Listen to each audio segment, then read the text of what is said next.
Who am I? Why am I here? Where am I going? In the name of progress, modern man has tried to answer those questions without reference to God. But the answers that came back were not exhilarating, but dark and terrible. You are the accidental byproduct of nature. There is no reason for your existence. All you face is death. Modern man thought that in killing God, he had freed himself from everything that repressed and stifled him. Instead, he discovered that in killing God, he had unwittingly killed himself. For if God does not exist, man's life is ultimately absurd. If God does not exist, then man and the universe are inevitably doomed to death. Like all biological organisms, man must die. His life is but a spark in the infinite darkness, a spark that appears, flickers, and then dies forever. Scientists tell us that the universe is expanding, and as it does so, it grows colder and colder. Eventually, there will be no heat at all. There will be no light. There will be no life. This is not science fiction. If God does not exist, then we are inevitably doomed to extinction.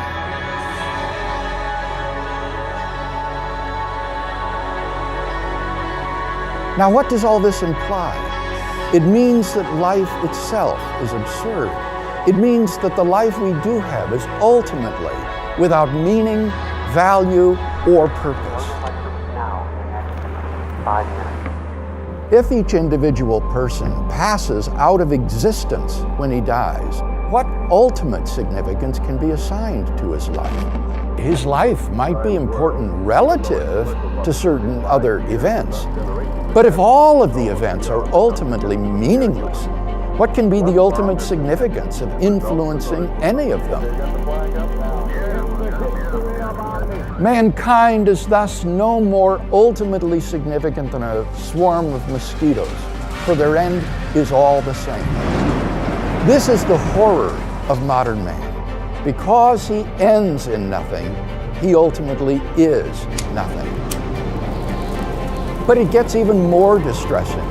For if life ends at the grave, it makes no ultimate difference whether you live as Joseph Stalin or as a Mother Teresa.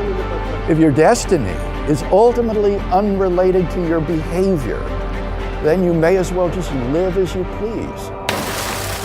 Moral values are either just expressions of personal taste or else the byproducts of biological evolution and social conditioning.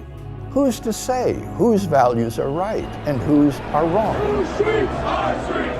Now think of what that means. It means that it is impossible to condemn war, oppression, or crime as evil.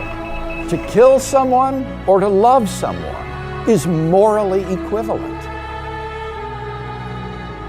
Our predicament is that it is impossible to live consistently and happily with such a worldview. The atheist philosopher Bertrand Russell held that moral values are simply expressions of personal taste. And yet Russell admitted that he could not live that way. He therefore found his own worldview, and I quote, "incredible. I do not know the solution," he confessed. If death stands with open arms at the end of life's trail, then what is the goal of life? Is there no reason for life? If its destiny is a cold death in the recesses of outer space, then the answer is yes, it is pointless. We need to wake up and understand the gravity of the alternatives before us. If God exists, then there is hope for man. But if God does not exist, then all we are left with is despair. Faced with an atheistic worldview, the philosopher Jean-Paul Sartre realized that life is absurd. In his play, No Exit, he tragically portrayed the life of man as hell. The final words of the play might serve as an atheistic mantra. Well, let's get on with it.